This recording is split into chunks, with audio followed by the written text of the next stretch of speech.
question after the other. That is very important. You see that now I see that the seeker is ready to listen. That is very important. And the seeker has the right intention. So, what happens, we are taught by the great masters never talk about your state as a teacher, but refer the teachings of the great masters. Never ever say that, this is me and that is what is me. Having said that, we should also understand that Eastern wisdom explains what is. It does not explain what should be. What is? So, what is the problem? Then, what is the problem? It is what it is, then only we speak about it. What is? We always bring our mind to one thing. What is? What is? That is the absolute truth. So, what is that absolute truth? It is not affected by the time and the space. When it is not affected by the time space, it is not an object of the mind. When it is not an object of the mind, then my mind should be empty to realize this. As long as there is an object, huh? As long there is an object in the mind, there will definitely be time in the space, shape in the name, and the form. Huh? You see? And it will be constantly changing. So, hence, this mind must be empty.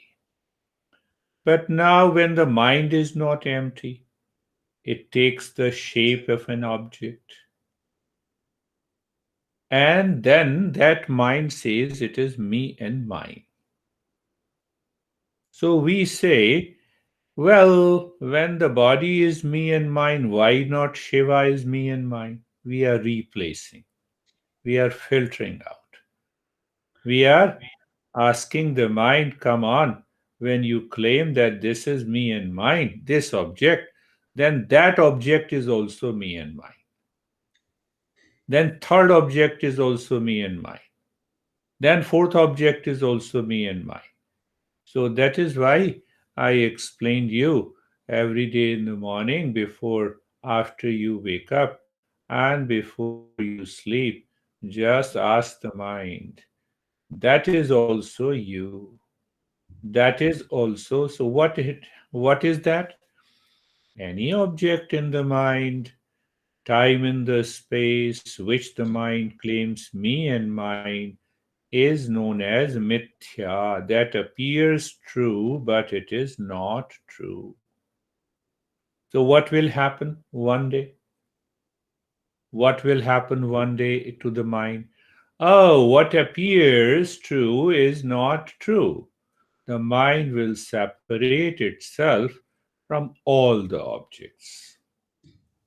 So, that is a tool, it is a device to be used to make the mind subtle, to make the mind pure, to make the mind lose its attachment, its identification with lot of things. That is what the mithya is. Truth, what is? Mithya, what appears true but not true. And the untruth is non existence. That happens in the dream. Now we should also understand the mithya, and mithya is basically an invention of the mind, imagination of the mind. What is imagination of the mind? The mind imagines past, present, and the future. Mind imagines past, present, and the future. I'm dealing with, and then we will come back to the same thing. Mind imagines past, present, and the future. Clear? Time is one. So, what blocks the realization? It is the blockage of the past.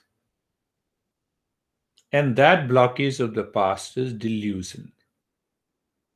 And the delusion makes me doer and the enjoyer.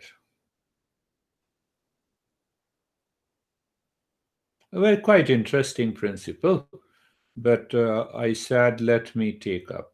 The future blockage is also there. What is that future blockage?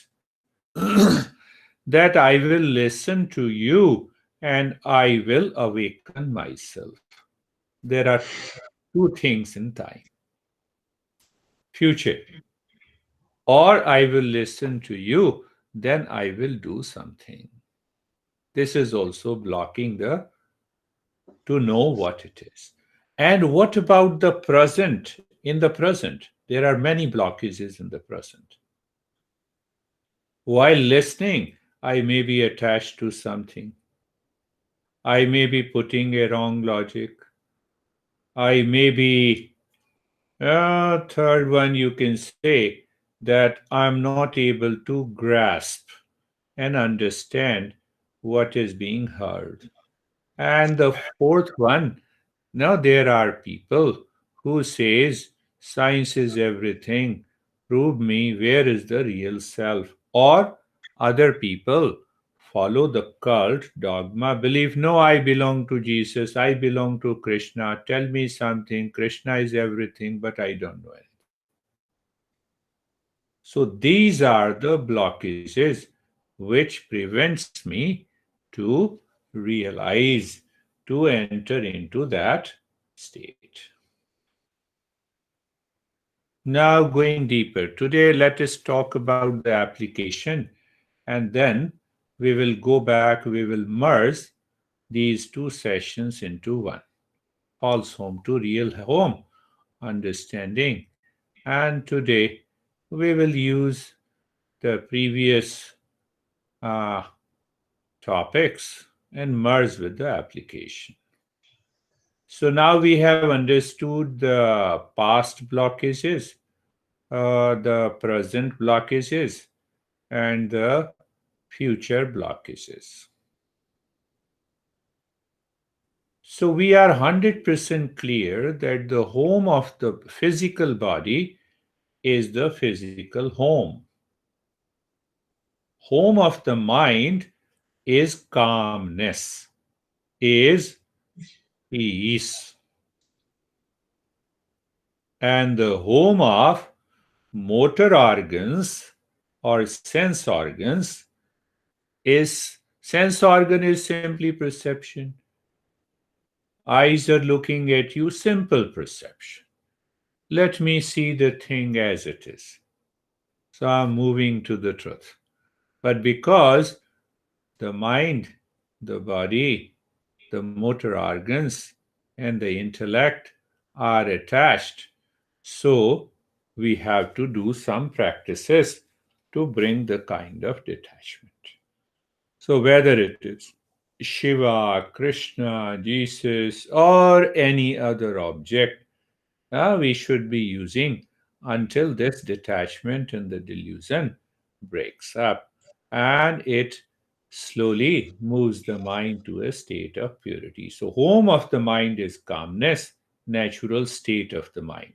I have talked a lot about it. There is always a natural state of the mind In its natural state, the mind is empty, and the mind lives in the pursuit of knowledge.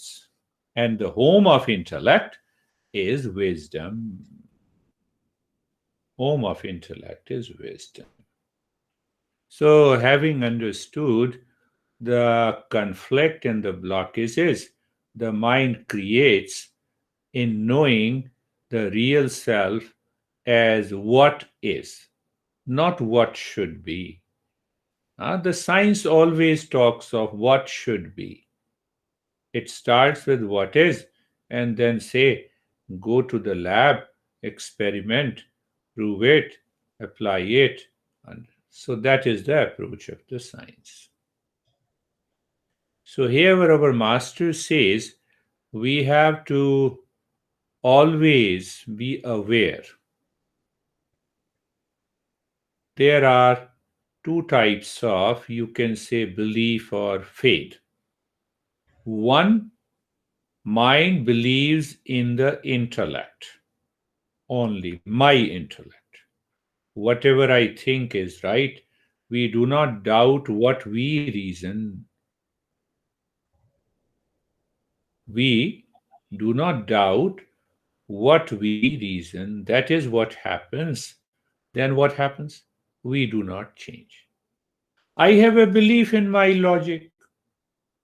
I have a belief in what I see is right.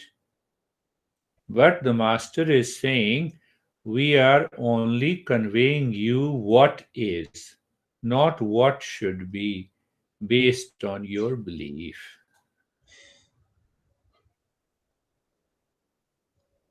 You believe in what your intellect says, that belief becomes the blind belief, and that blind belief also causes the delusion.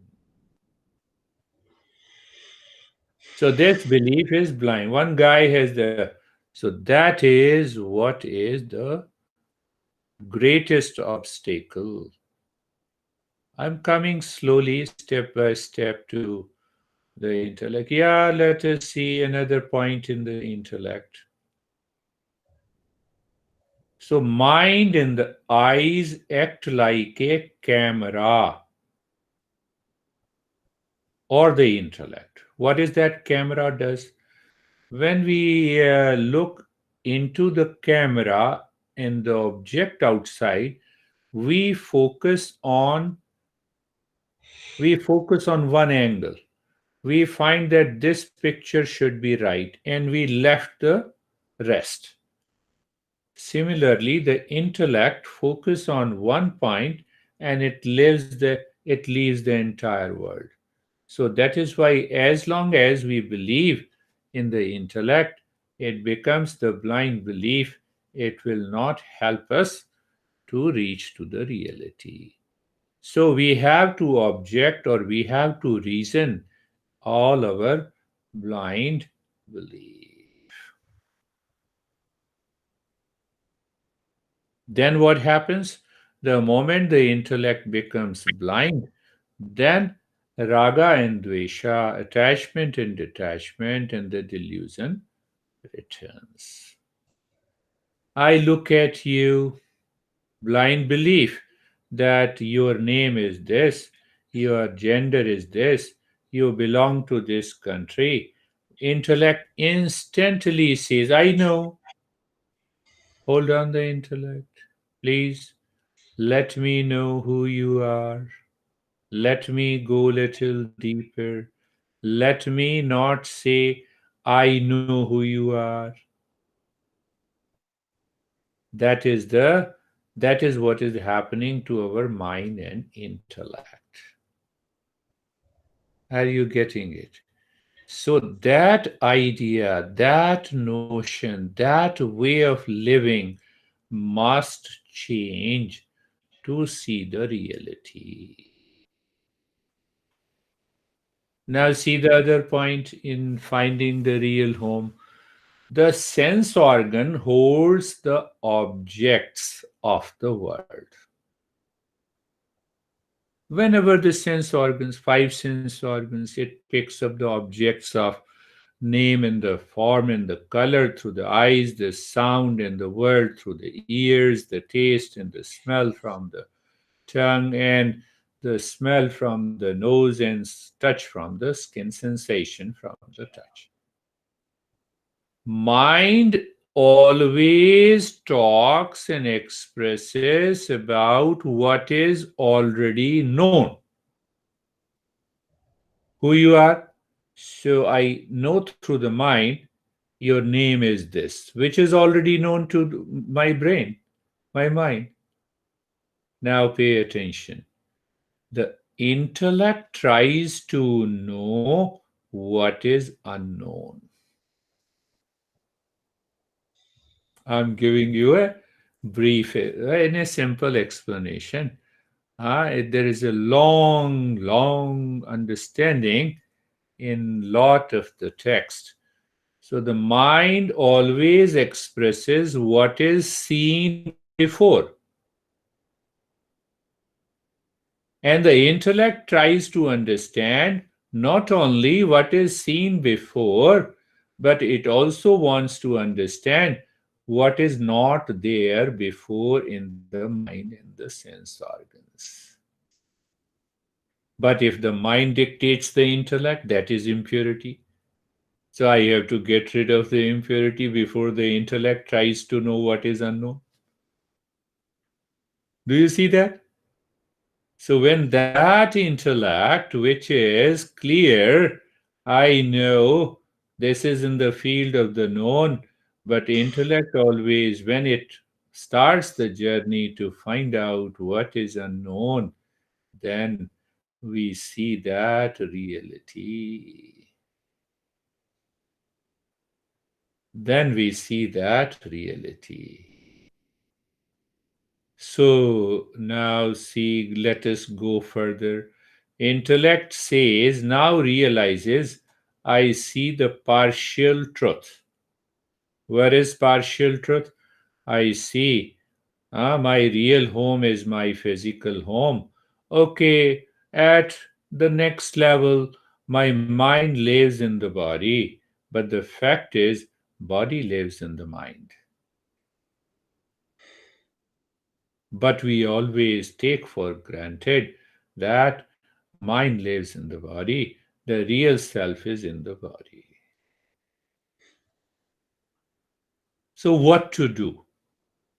This is what the mind knows, what the intellect should do to know what is unknown. What is the first step?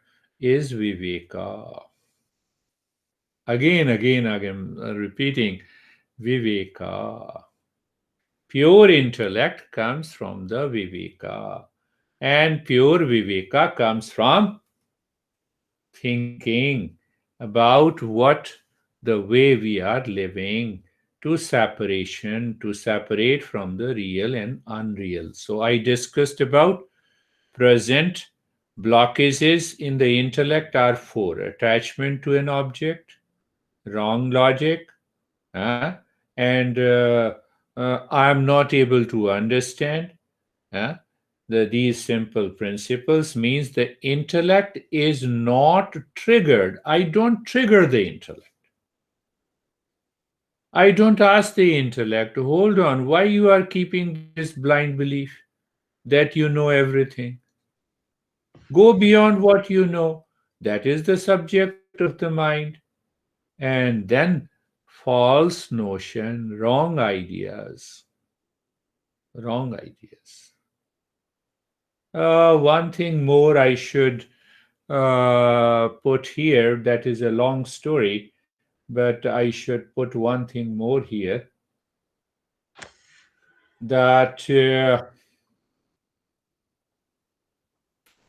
what should I put? Viveka, yes. Yes. So intellect should be triggered to know by Viveka what is still unknown to me. That triggering must happen. If that is not happening, intellect, which is nearest to the real self, will continue to block my progress. And then the real self cannot be known.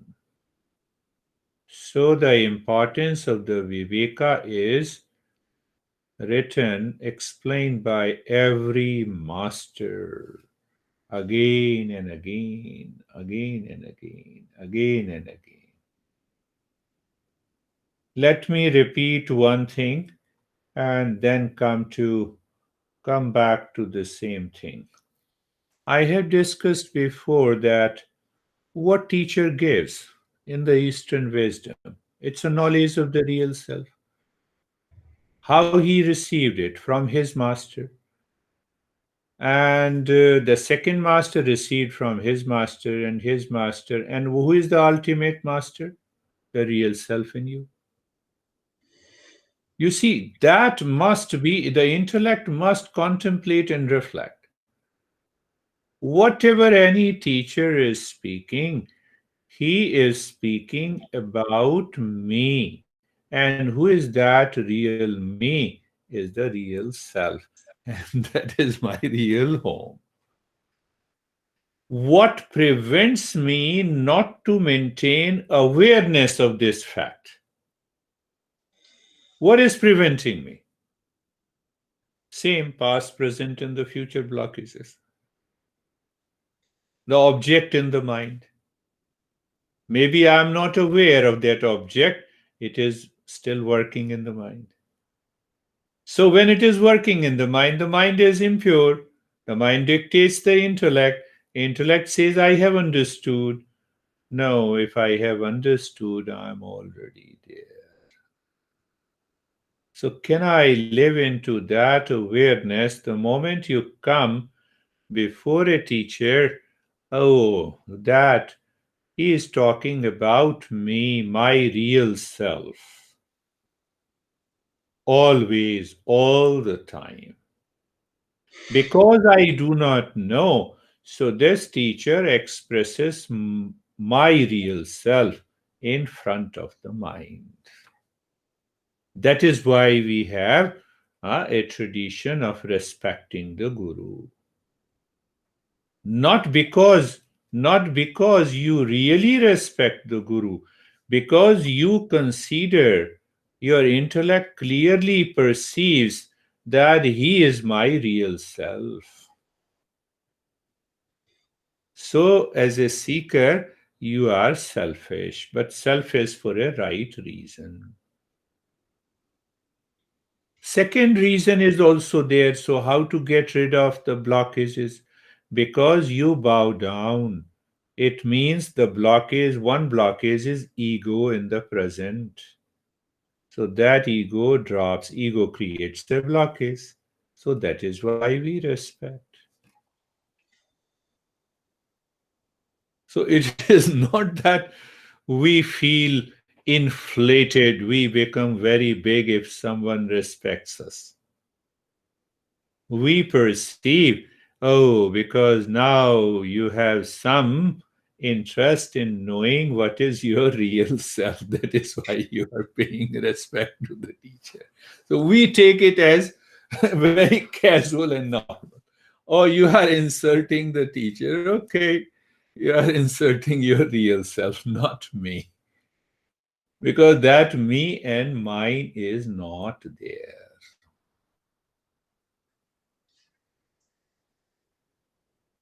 And when the me and mine is not there are a lot of things are coming, but I'm restricting to the topic because that is the way we can progress.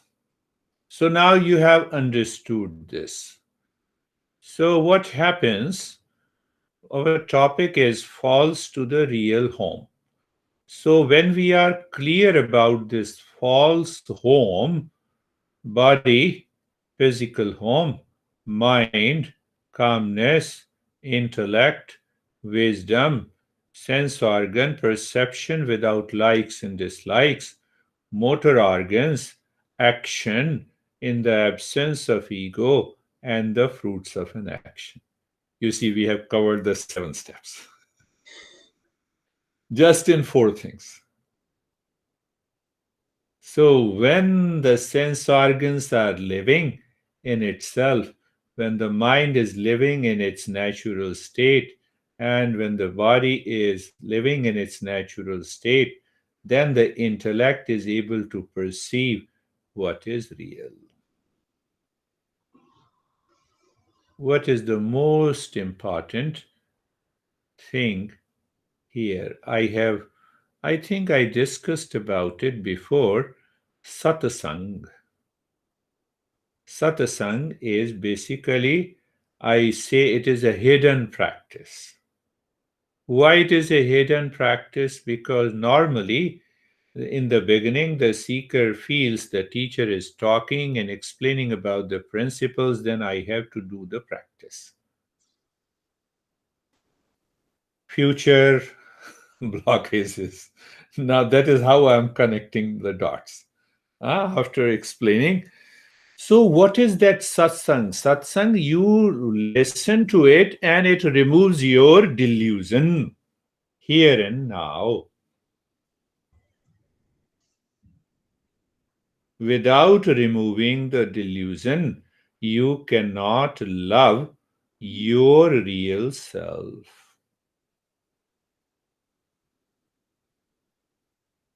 Without loving real self within, you cannot leave the delusion. So, one aspect is that is why I talked about it, that a seeker ultimately starts feeling love, respect, adoration to the teacher. In fact, he starts perceiving the real self the way he types. Without moving the mind, the heart cannot leave the desires, likes and dislikes. It is the heart that contains the satisfaction element. And that satisfaction element, what I discussed last week, rati, trapti, tushti. Now I added satsang here. First I said satisfaction. So where the mind is sitting in rati, physical pleasure. Even having a smartphone is a physical pleasure. So not only the sexual pleasure. So then the trapti, food, satisfaction, and tushti, accumulating the possessions. I bought a new monitor and the new computer possession. Trapti, satisfaction. But you play. Now you remove that ego sense, the future blockages, current blockages. Then you buy damn anything. It does not belong to you. So you have removed the delusion. When you remove the delusion, you find your real home is the real self. Today we are talking of application from false to the real home. You see, so satsang plays an important role. When I say sometime that I was with my master for 26 years, oh, you might be crazy, you cannot understand. That's why it took you 26 years. Answer is no. That is not the case. Case is different. Until you are settled in the self, you have to continue to listen. You see that is the beauty. So without moving the mind, heart cannot leave these three types of satisfaction. So I'm going logically. So what I'm doing, what I told you, the work of an intellect. What is the work of the mind? The mind expresses what is already known. And the intellect has to work what is still unknown. I want to know. But the mind has to be pure. The sense organ should not be attached to and detached to one object. Otherwise, those objects will enter into the mind and the mind will push to the intellect. Then I will remain in the field of the known. And then the intellect cannot work. So that is why. So, what is the importance of satsang? This is the importance. So, every time you are listening, oh, you are contemplating, you are reflecting, oh, yes, yes. And one day, what happens? The learning comes from that intellect, the love comes from the within, and then the moha is removed, the delusion is removed. When the delusion is removed, then what happens? Then you come face to face with the real self. Now, in this satsanga, let me talk a little bit of satsanga, then I'll come back to the false and the real home. So, satsanga, what happens? Satsanga combines the path of love, it combines the path of action, it combines the steps of what is desired and what is not desired. So, when we say what is desired and what is not desired, it is understood as somewhat practices coming from the religion, the yama and the niyama. I should be very clear what is not desired in the journey, and I should keep myself away from what is not desired in the journey. What is not desired is ultimately one word: the delusion is not desired. So, what is that? Say, for example, that simple example. When my teeth hurts my tongue, I say it is okay. So both belongs to me. It is a sense of delusion. But when someone other hurts me, then I react. So that kind of a mind must change. That is another deeper delusion. So satsang removes that delusion again and again, listening, understanding. Then the love for yourself comes from the satsang also, and the knowledge also removes the ignorance. That is why 26 years, when I realized after a few years the satsang is greater than any practice. Why? It is easily available because I need not to go and sit for 1 hour to do the practice. I can live into that knowledge all the time. And it fills my mind and intellect and heart with love. With love. So that is why we lay very importance in the steady intellect to find our real self. What is that steady intellect? Steady intellect does not mean that I should increase my IQ, because increasing my IQ depends on the information given to me by from the mind. What is known? I have to work on what is known. I have to work with the physics principles in order to create another smartphone. But I'm not creating anything. I have to find the real home.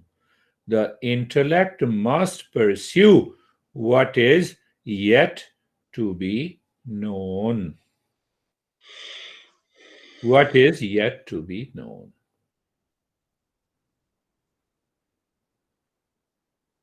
What is steady intellect?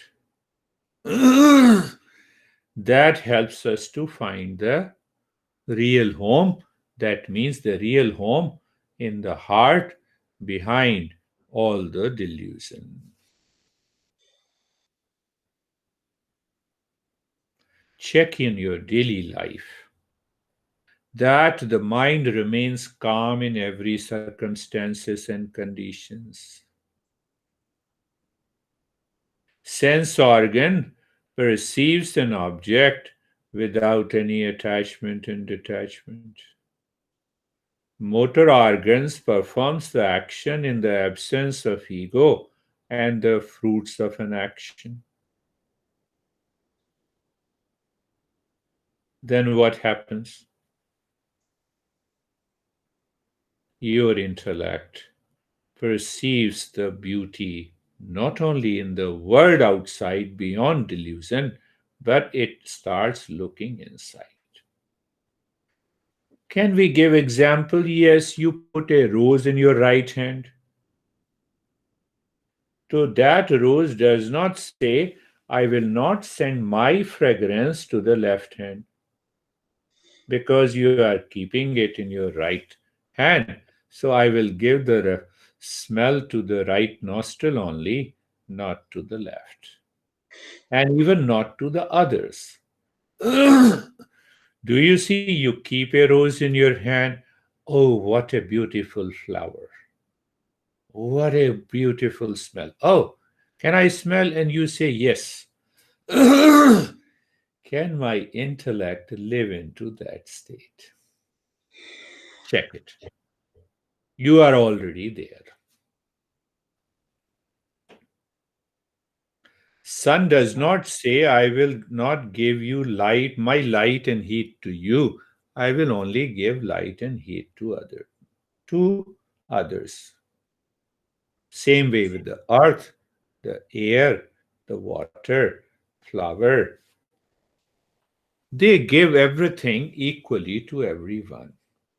Krishna says that is the sense of equanimity in the mind. And that equanimity of the mind gives the free hand to the intellect to discover what is yet to be known. And that knowledge always comes from satsang. That knowledge always comes from satsang. So that is the importance of the satsang.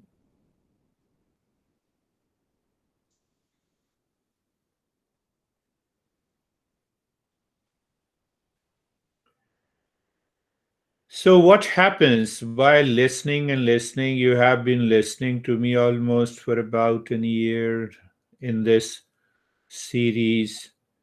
So, what happens to our personality? Two things comes: Shraddha, the faith, and the intellect now go together. Faith and people, huh? Shraddha also comes it. When the Shraddha comes, faith comes, it charges the intellect to continue to search the unknown. Otherwise, if Shraddha or the faith is not there, then we listen to one or two talks and we say goodbye. I have understood, and I continue to live in delusion. So that is why I say I heard my master for almost uh, 2 years, Shraddha and Bhakti. Now, let us go into a real understanding of the real home, which is already there. So, that will also help you find the solution. You love yourself, no doubt. We all love ourselves the most, even greater than everyone. Yeah. That is well settled. That real self is full of ananda, and that ananda expresses itself as love to myself. So it is not hidden, it is present here. Huh? With the logic, with the faith. So intellect is now searching the unknown. With faith, we love ourselves. So that love contains the ananda. It means the real self is full of ananda, and that ananda is expressing itself in the form of love to myself.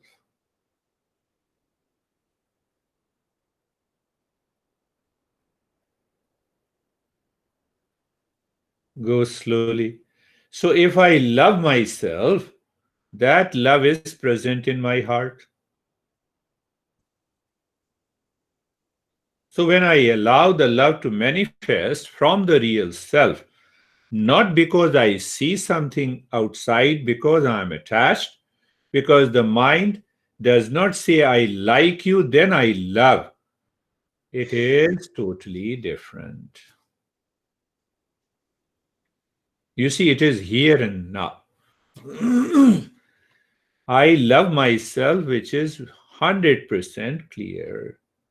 So that love is an expression of Ananda. Ananda is what the real self is. So I allow the love to manifest from the real self. Allow the love to express my mind. Now pay attention. There are two elements. One, the now the mind is expressing the love, and the real self gives that love. Why? Because it is the nature of Ananda.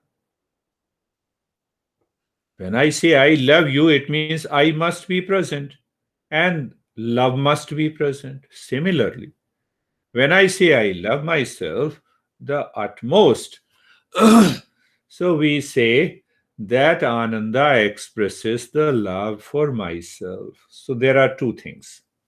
In the mind, I love myself. And in the heart, there is a real self. Clear? Now, I express and I merge this love with you, with everyone. The love that is coming from the heart, I merge that love for others also.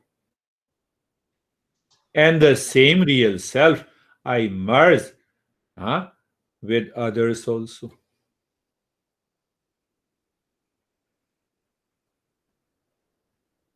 So the Buddha says it is compassion. We, Patanjali says it is real self. The other master says it is total non-violence. It means Ananda is my real nature. Love for love, real self for real self. How it is able to express itself when the mind removes the impurity, when the sense organ is not attached, there is no blockages left. So then I see where is my real home. The real home is within the real self. It is not the false self. We are talking of application false to the real self. So I contemplate, I reflect on it. I see my master. Very good. Name in the form. The mind already knows this. But I want to discover that love. I love myself.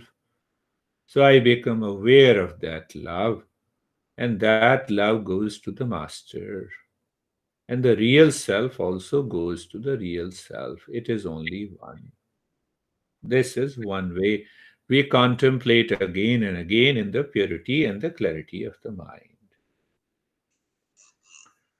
Now, coming to the Chitta part, Sata Chitta Anand. So, we are going, returning from the back, the Ananda, now the Chit. The Chitta must manifest Viveka to keep the delusion away. Simple. Chitta or the mind, the consciousness that manifests as the mind and the intellect must live in the state of viveka. We must think, speak, and act, work with the viveka. Working with the viveka, no ego sense, no desire for the fruit.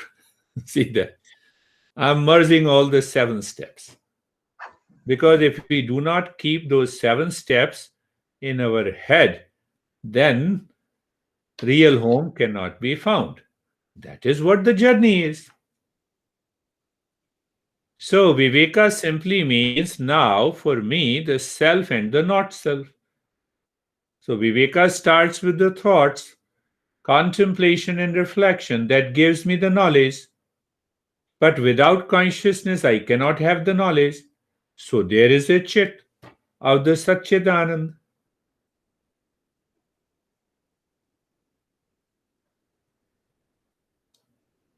Whether I say consciousness, sensation, feeling, when I say I know, I understand, it is all part of the consciousness. I know, I am speaking, I am listening, all a part of the consciousness. Can I live into that state of Viveka all the time? So, Ananda, real self, love, Chit, Viveka, and what about Sat? What about Sat? So, my master used to say that is your mind knowing and experiencing the state of fearlessness, free from the fear of death and the birth, freedom from the pain and the pleasure? You can touch the existence. The water, nothing happens to the water. Even if we say there is a flood, there is a storm, there are waves, there is an ocean, there is a pond. Water remains water. That is what is existence. Here and now, not in the future. Because if the mind thinks of the future, then I am listening to you. I will practice in the future. So I have divided the existence in time and the space. And if I have divided time and the space, then I have to keep an object in the mind. And that object in the mind is objectified, and that is creating a blockage to find my real self. You see, just we are merging all the previous 7 steps until 14 steps. This is all you can say the preparation. But during that preparation, you have already moved too far from the delusion. And after the 15th step, you simply, the teacher speaks the principle, you are already there.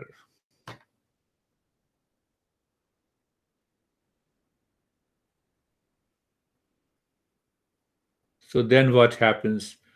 Then we experience what is love is also the wisdom or viveka, and what is viveka is also the existence. So Sat Chit Anand are not basically three, they are one, expressed through the mind as one. All masters, they explain you. I started with what? I started with one thing, that we have to focus on what is, not what should be. The teachers of Eastern wisdom explain what is. So to know what is, I need not to do anything, but I have to do lot of things to purify the mind, to remove those blockages that prevents me seeing the truth.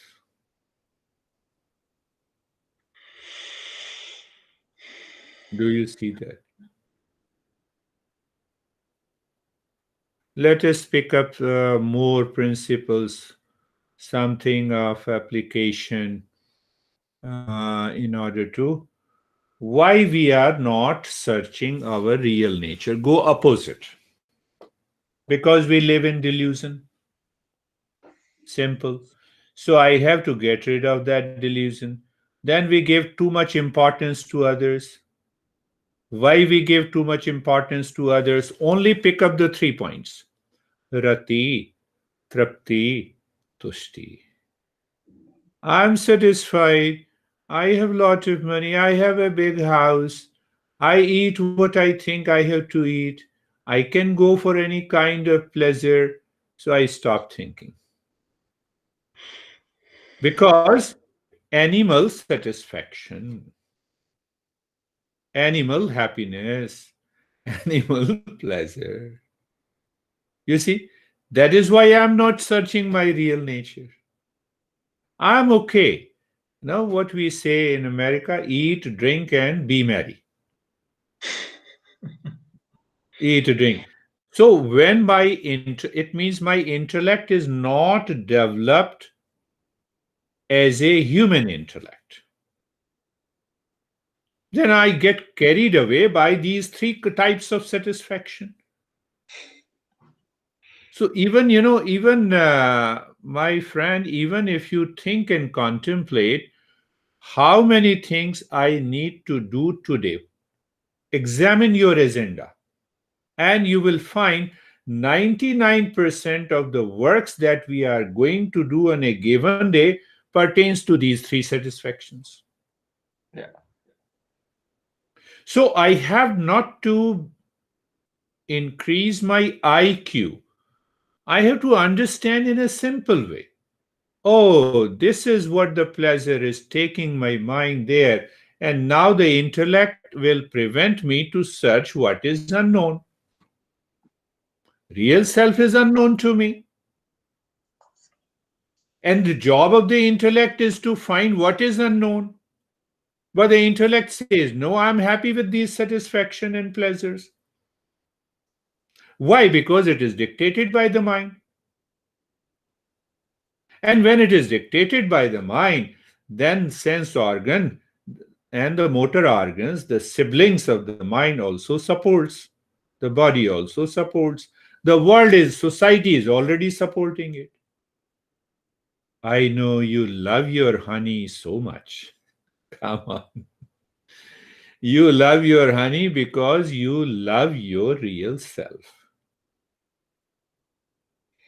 Can I see that? So, someone for wealth, people who do not care relations in the family, but too much care for the wealth, find out what happens. So, sometimes people care too much for the wealth, the third level of satisfaction, then they ignore second level of satisfaction and the first level of satisfaction.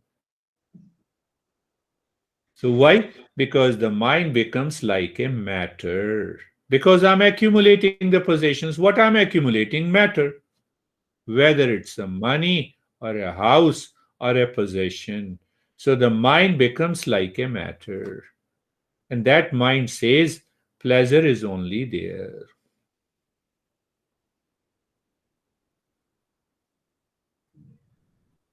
We forget everything because mind is obsessed with three kinds of pleasure.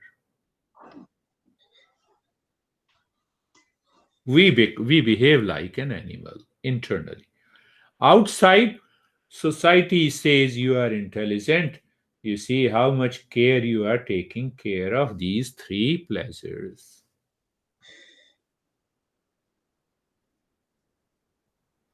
Arvindo says there is a life of material existence, there is a life of mental existence with three kinds of pleasure, and then there is a life of real self.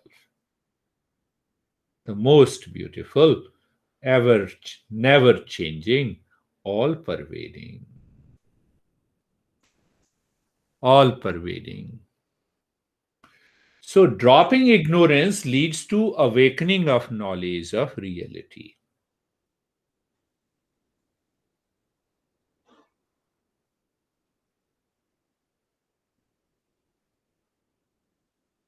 We have already seen that.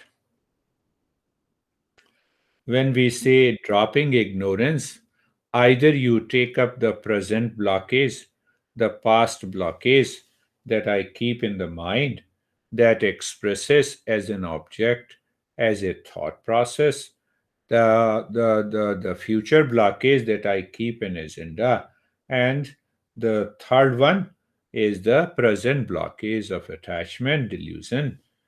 So once we get rid of it by constant contemplation and reflection, I started with Ananda, Chit, and Sat.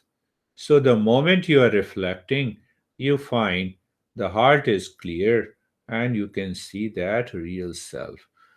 Many people say it is an act, it is choiceless awareness. There is no choice, there is only one. In the mind, there cannot be a choiceless awareness. It means the intellect finds that choiceless state within.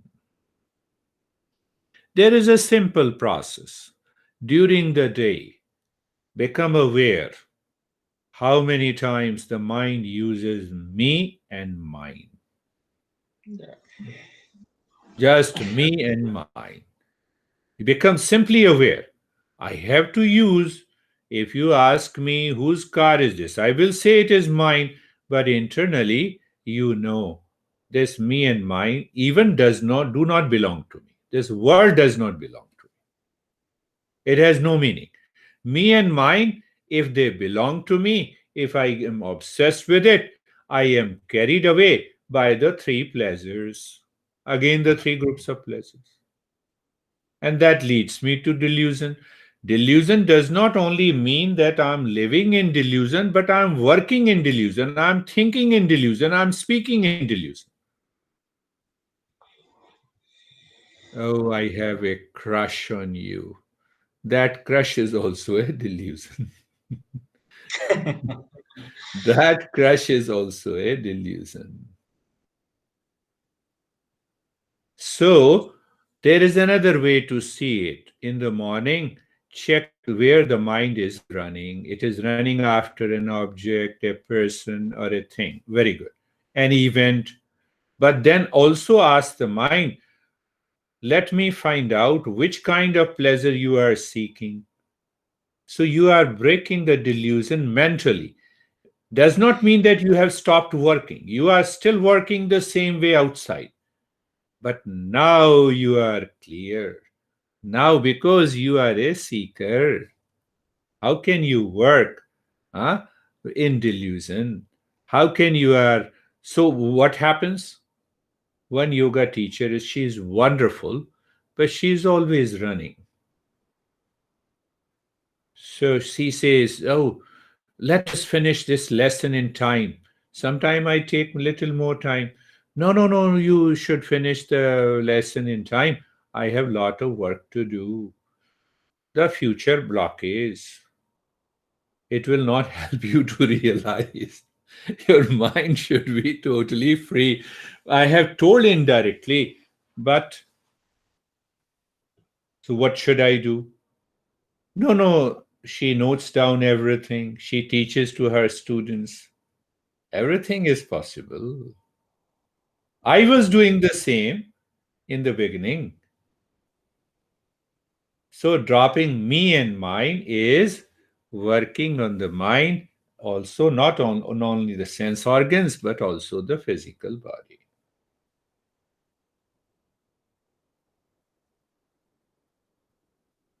Let us pick up again couple of more applications. So what happens? What happens the previous seven steps? If we follow those previous seven steps, what happens to the mind? Sometimes the mind says, I have to do nothing of, no work in the world. Let me sit. And you become aloof from the world. So that is known as the dark night of the soul. Now I'm talking about the results of all the seven plus eight steps. Eighth one. What is the dark night of the soul? You wake up in the morning because now you have understood the delusion is gone. You are not running after any of the three kinds of pleasure. So the mind feels a kind of loneliness. Past impressions are still attached. It wants to run after, but the viveka has come, the viveka prevents. The past impression is pulling you out. The impressions is pulling you out, and the viveka says there is no pleasure outside. So that creates a loneliness. So we have to change this. This loneliness is known as the dark night of the soul. I have yet to know the real self, and I have left the world. Yeah. So it is beautifully sad, dark night of the soul. Then what happens? We have to guard ourselves. It is only the satsanga that helps you continue the journey. That loneliness must be converted into being alone. Alone means all one. And I have explained you all one in Satchidananda. So we have to push the intellect. Okay, Ananda, I love myself. I don't need anyone. I am conscious of myself and existence. Oh, I am free from the fear of death and the birth. Fearlessness is there. So that brings the sense of being alone. That being alone in a positive way is understood as the third Purushartha. Purushartha means the third act of the life that we covered much earlier, couple of weeks, months ago. What is first a brahmacharya ashram, then a grahasthashram, and then we said vanaprasthashram. Vanaprastha means in the forest. You don't find people in the forest, means you are alone. So, what happens? You wake up in the morning because you are abiding in the real self, or the intellect says, abide in the real self, even you don't know. The mind experiences total calm and peace. What food I should get, whatever comes. So that's mind is not running after the pleasure. That is what the eighth step is, based on all the previous seven steps. Body knows how to become steady. Now see the practical aspect of it. Now you are doing a practice of meditation. So the body knows how to become steady and remain steady. The mind knows how to remain calm and enjoying freedom. The intellect knows how to remain in wisdom, how to live into the shreyas for the self every moment. So that is you have found your real self at least. So what happens in the eighth step? You think, speak, and act with the people, place, things, and object, but inside you experience a kind of a solitude, a kind of aloneness. And in that sense of being alone, you approach to the heart. Inside, you find you are already steady in wisdom, calmness in the mind. You do not feel tired now. That is another great change that comes. When we do all the eight steps, we find no fatigue and tired. You feel the fatigue, but that remains separate from you. Now, see, two things happen. You feel a sense of fatigue in the body, but at the same time, you see body is not me and mine, so you are totally different from it.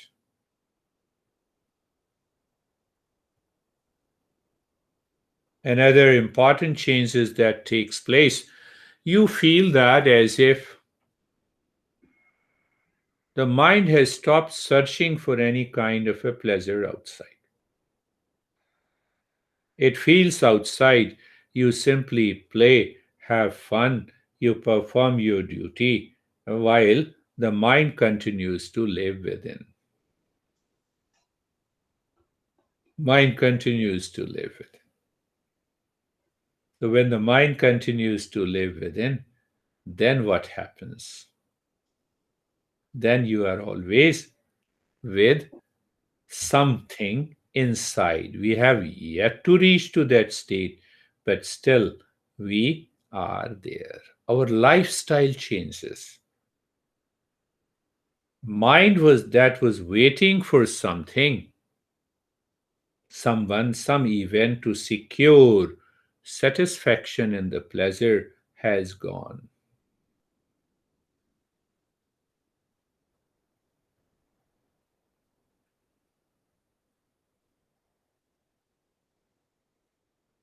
So the body finds its real home in the steadiness of the body. Because the mind is not running outside, so it does not trigger the sense organs and the motor organs to remain. It does not have the blockages in the present, past, and the future that I have just explained. So, where the mind has to go, the mind has to abide, to live with the real self, explored and understood by the intellect. What I will do, I will also combine these two, understanding and application, in our next session. So I hope